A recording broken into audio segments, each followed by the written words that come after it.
자, 찌혼의 암자에서와 스타브록인 신 악마의 가면을 쓴 인간. 제가 이렇게 이제 부제를 붙였는데, 본문에서 스타브록인은 항상 들어주는 자입니다. 그래서 이제 그 confessor라고 할 때 er 혹은 or 이제 이렇게 같이 쓰는데, 근데 이제 스타브록인의 고백, 요 찌혼의 암자에서로 오면은 er만 돼요. confessor. 그러니까 고해하는 사람만 되는 거예요. 그거를 들어주는 사람을 뭐라 하냐면, 옛날에 제가 중고등학교 때 읽은 헤세의 단편이었나? 번역이 참회 청문승이었어요.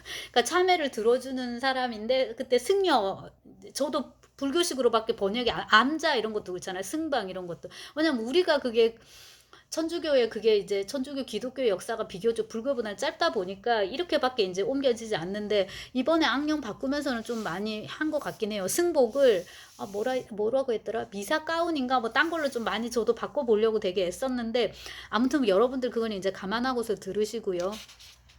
자, 그래서 지금까지는 자기가 들어주는 자였는데 이제는 정말로 자기가 신부님 앞에서 고백하는 그런 자로, 다른 한편으로는 인간의 가면을 쓴 신 악마에서 신 악마의 가면을 쓴 인간으로, 그러니까 사실은 인간이었는데 지금까지 신과 악마의 가면을 쓰고 있었던 거예요. 그러니까 이제 과거 시제지. 그리고 이제 찌온을 찾아와가지고 대놓고서 저는 저 스스로 저 자신을 용서하고 싶습니다. 그게 이제 저의 목적의 전부입니다. 막 이렇게 외치기도 하고. 그리고 이제 전반적으로 우리가 이제 이거를 읽으면은 이거는 기존의 컨페션, 각종 그 고백 장르에 대한 패러디다. 물론 이제 이렇게 읽히는 측면이 있습니다. 이거와 관련해서는 어마무시하게 많은 이제 레퍼런스를 이렇게 이제 찾아볼 수 있고요. 그 스타브로긴의 이름에 스타브로스인가, 그게 이제 히라보로 십자가라는 그런 뜻이라 하더라고요. 그러니까 이제 자기 스스로 그 십자가를 지려고 하는 거지, 못된 놈이니까. 그래서 이제 그 속죄하고자 하는 욕망, 그것도 물론 크고. 네. 그래서 이제 이 작품하고 연결을 시키면은 악령에 들렸다가 치유된 환자처럼 정말 하느님의 은총으로 자기도 그렇게 풀려나고 싶은 거예요. 용서도 받고 싶고 그 욕망도 있고, 또 동시에 자기가 이게 악마인 거야, 악령인 거예요. 그래서 여기 치유된 사람 몸속에 들어있던 그 악령 있죠. 정신 속에 들어있던 그 악령처럼 자기 치료되기 싫어요. 나와가지고 돼지 떼 속으로 들어가가지고 돼지랑 같이 그냥 이제 파멸하는 거지. 그러고 싶은 욕망도 있을 거고.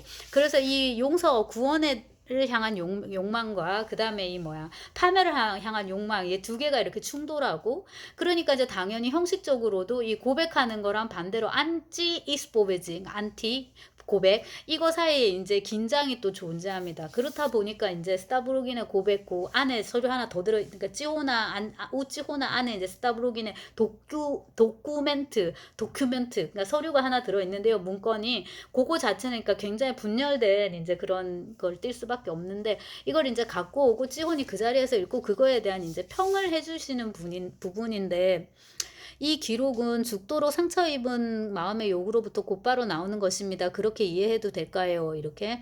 왜 참여를 부끄러워하십니까? 이런 식으로. 그런 게 보인다는 거죠. 죄인이 재판관을 향해 오만한 도장장을 던지는 게 아니고 뭡니까? 참여해야 되는데. 그리고 이제 좀 건너뛰어서 제가 뭘 견뎌내지 못하겠습니까? 그들의 증오를 겸허하게 견뎌내지 못하겠습니까? 그랬더니 찌혼이 증오 하나만이 아닙니다.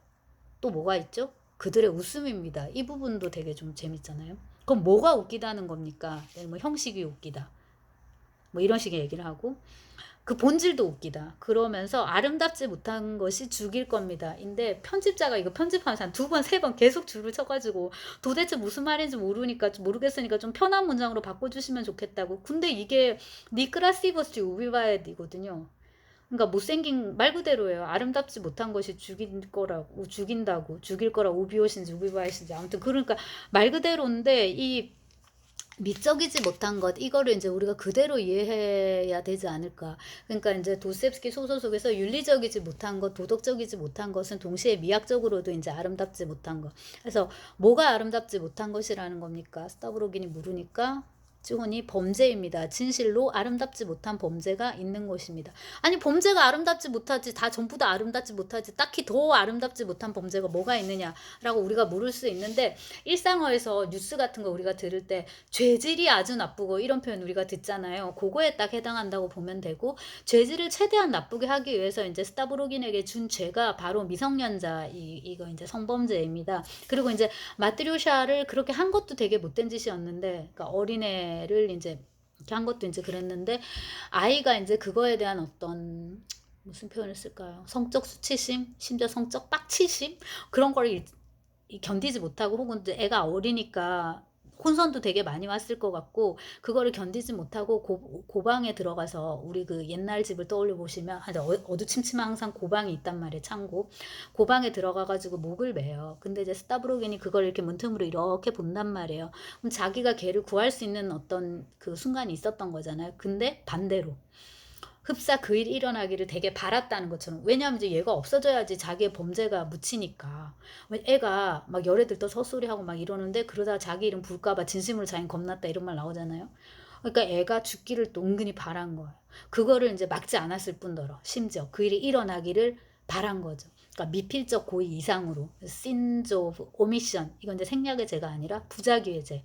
그래서 그걸로 이제 이렇게 해버린 거예요. 이것까지 죄질이 나쁘다.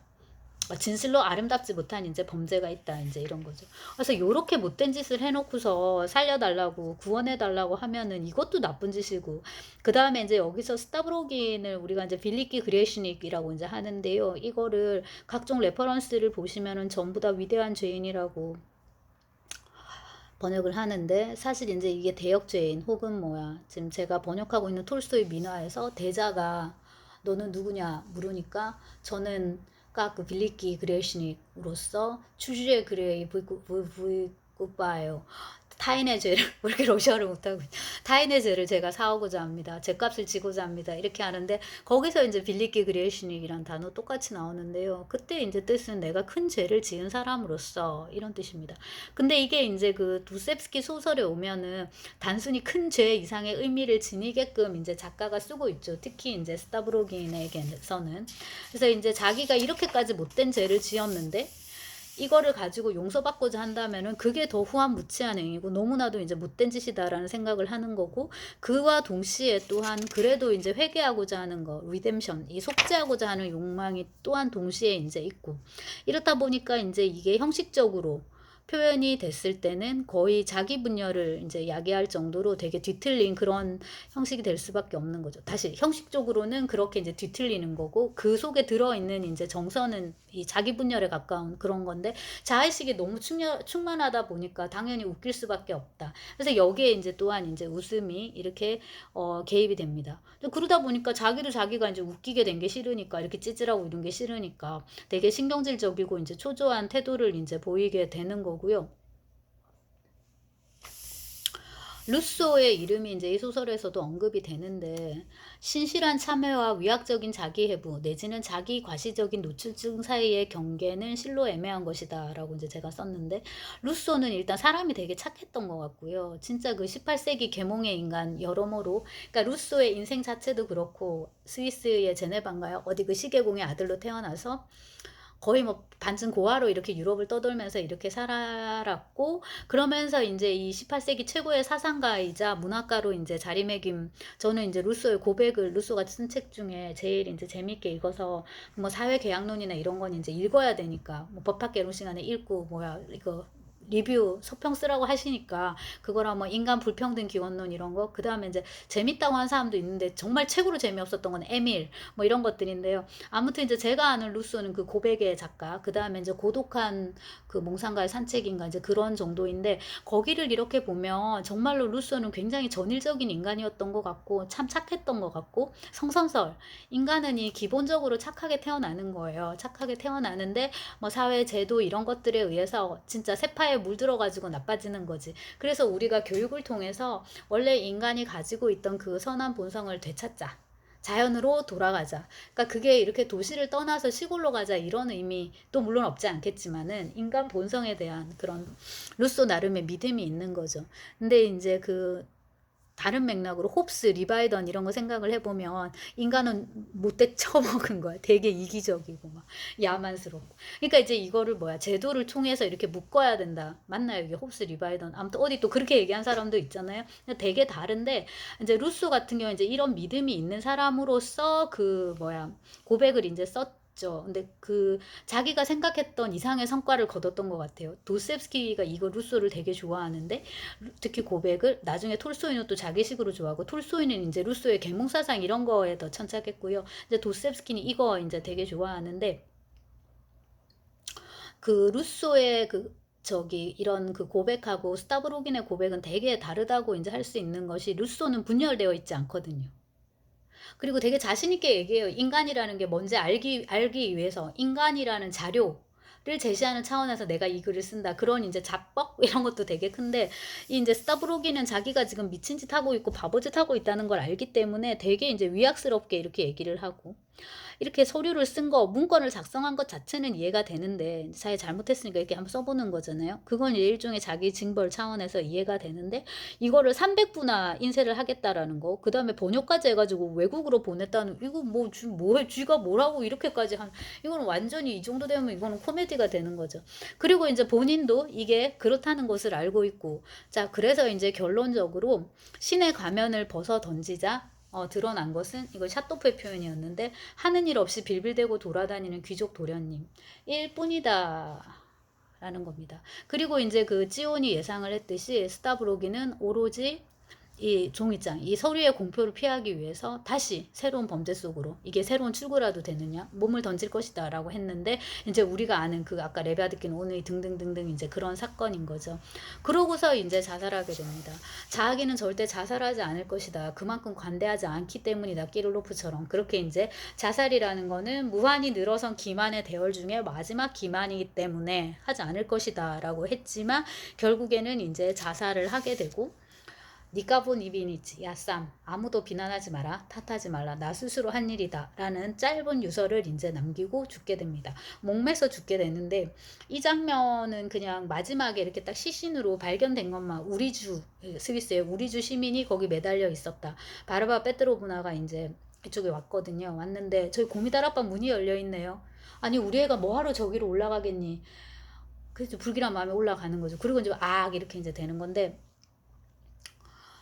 이게 그 죽은 양상을 가지고서 한번 추정을 해보면은 이게 비누로 노끈에 비누칠을 되게 열심히 했어요. 아마 잘 이렇게 되라고 한 것 같은데 그리고 이제 벽에다가 망치로 네, 저는 이렇게 죽는 건 상상을 안 해봐서 근데 아무튼 이제 벽에다가 이게 못을 박고 망치로 그다음에 여기다 또 노끈을 막 비누칠 해가지고 이렇게 묶어야 되고 이제 그렇게 기어 들어가가지고 이제 어떻게 등등등 그래서 이제 이런 식의 그 장면을 상상하면은 스타브루긴의 최후나 끼릴로프의 최후나 그 희극성에 있어서는 사실 별반 다를 바 없다는 거고 우리가 스타브루긴에 대해서 어떤 많은 수식어를 붙일지라도 어쨌거나 이제 이거는 목매단 시체일 뿐이다라는 겁니다. 그러면은 스타브로기는 이제 이렇게 희화되느냐? 결과적으로 이제 그렇지 않다는 건데 제가 다른 인물에 대해서도 동영상 한 2개 찍었나요? 스타브로긴에 대해서 제가 지금 몇 개 찍었지? 스타브로긴 되게 많은 이야기를 할 수 있는 이제 인물인데 그 이렇게 우스꽝스러운 것까지 다 가지고서 정말 스타브로기는 하나의 이제 신화가 된다라는 게 이제 핵심입니다. 그래서 스타브로긴의 고백이 있든 없든 있어서 더더욱 이제 스타브로긴은 더 이제 무게를 갖게 된다. 그 다음에 이제 도스옙스키가 스타브로긴에 대해서 나는 그를 나의 심장에서 끄집었다. 이보 부잘리즈 말브 세르짱가 뭐 이런 식의 표현을 썼단 말이에요. 그래서 그 아까 제가 그 1860년대 그런 사회학적인 그런 관점에서 보기에는 스타브로긴 너무 리얼리티가 떨어진다고 말씀을 드렸는데요. 그러니까 어떤 의미에서는 그 도스옙스키 자신의 이제 십자가였을 것 같고 베르자예프라는 이제 러시아의 사상가가 있는데 도스옙스키에 대해서 연구서를 썼는데 스타브로기는 도스옙스키의 맹점이자 매혹이자 원죄였다라는 이제 표현을 네, 썼습니다. 그러니까 원죄였다. 그리고 이제 작가 자신의 이제 십자가였다라고 했는데 어쨌거나 이제 굉장히 의미심장한 인물이고 이후에도 많은 작가들 독자들이 또한 이제 관심을 가지고 그에 대해서 얘기한 그런 인물이기도 합니다. 악령에 대해서는 제가 책이 나오면은 한 번 더 찍도록 하겠습니다.